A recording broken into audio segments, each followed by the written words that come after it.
I have to admit, I never thought a disagreement about something as small as a soda could spiral into a full-blown argument, but that's exactly what happened. My name is Emily. I'm 42 years old, independent, and I've lived alone for a long time. I work hard, I pay my bills, and I enjoy my life, but like most people, I also enjoy a little bit of comfort. For the past couple of years, I've had a cleaning lady, Maria, come to my house every other week. She's amazing, honest, hardworking, and genuinely nice. I completely trust her. She doesn't just clean, she takes care of the place. I come home after a long day at work and it's like walking into a different world. The floors shine, the counters are spotless, and everything smells fresh. I can't describe the feeling of relief that washes over me every time I open my front door and see my home sparkling. One day while she was tidying up, she mentioned she had a soda from my fridge and wondered if she should pay me back. I laughed and told her absolutely not. She works hard, she deserves a break, and if she wants something to drink or a tiny snack, she's welcome to it. Since then, she's occasionally had a soda, juice, or even a piece of toast. It's minimal, it's polite, and it never affects anything else in my house. It works. I trust her. She's never taken anything else and she's never been lazy. Then my girlfriend Sarah came into the picture. Sarah is 38, smart and fiery. She's independent, opinionated, and very honest about what she thinks. That's part of why I love her. But it's also why she can push my buttons in ways no one else can. One night, Sarah came over while Maria was cleaning, and that's when the storm began.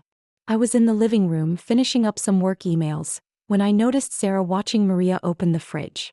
She grabbed a soda and that was it. Sarah's eyes widened and then she turned to me with this expression of disbelief. "She's stealing from your fridge," she said. I almost laughed. "Stealing? Maria?" I looked at Sarah and said, "No, she's not stealing. She has my permission. She's working hard. She deserves a break." But Sarah wouldn't let it go.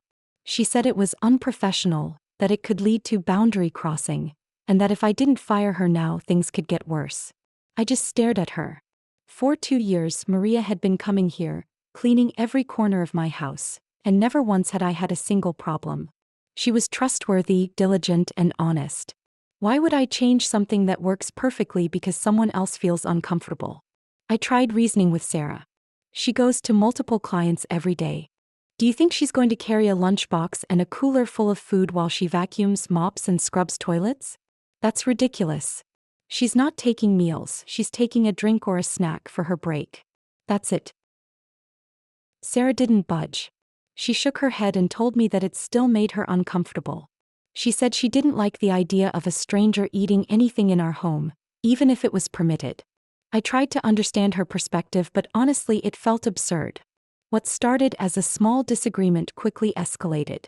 Sarah began questioning everything about my arrangement with Maria. "Why do you even have a cleaning lady?" she asked.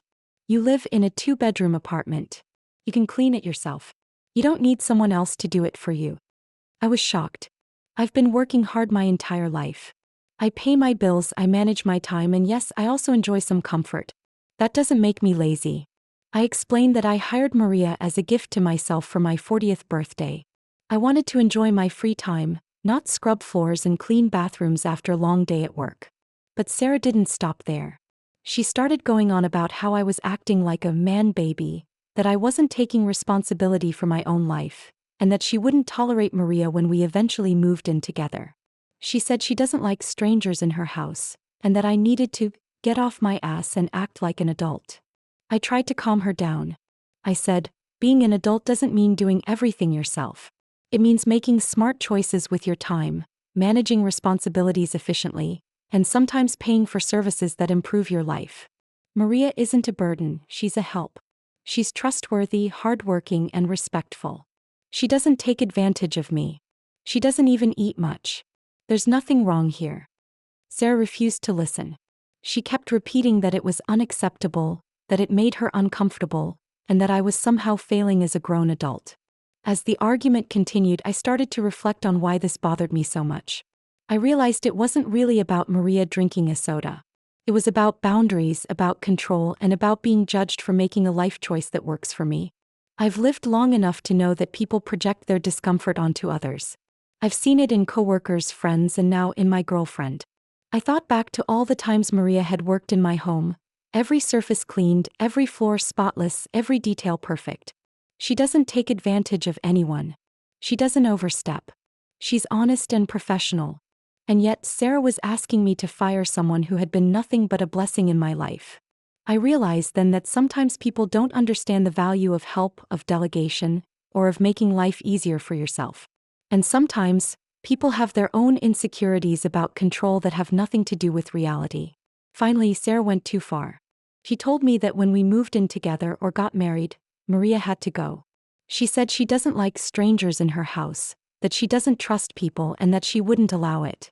She called me lazy, a man baby, and accused me of handing over control of my life to a maid. At that moment I snapped. I explained calmly but firmly that Maria isn't stealing, isn't lazy, and isn't doing anything wrong. I explained that I had chosen this arrangement for myself, that it works, and that it improves my life. I told Sarah that her discomfort doesn't justify punishing Maria or changing a system that works. She wouldn't accept any of it. She hung up, and I sat there in silence trying to process the absurdity of the situation. After she hung up, she sent me a text. She said she couldn't waste her time with a lazy man who lets a maid run his house. She told me to go. Well, let's just say it wasn't polite. I didn't respond. I simply said, "Best of luck." And honestly, it felt like a weight lifted off my shoulders. I had defended my boundaries, stood by my decisions, and refused to be shamed for taking care of myself. Maria continued her work as usual, and my house remained spotless. Looking back, I realized something important. Your happiness, your home, and your time are yours to protect. Boundaries are essential. Comfort and respect go both ways. And sometimes people's discomfort has nothing to do with you. It's about them. The moral of this story is simple. Stand your ground, trust your judgment, and don't let someone else's discomfort dictate how you live your life. Hiring help or making choices that improve your life doesn't make you lazy. It makes you wise. Protect your happiness and don't apologize for it. And if you enjoyed this story and want more real-life Reddit drama, conflicts, and people standing their ground, subscribe to our channel. These stories will make you think, laugh, and remind you it's okay to do what's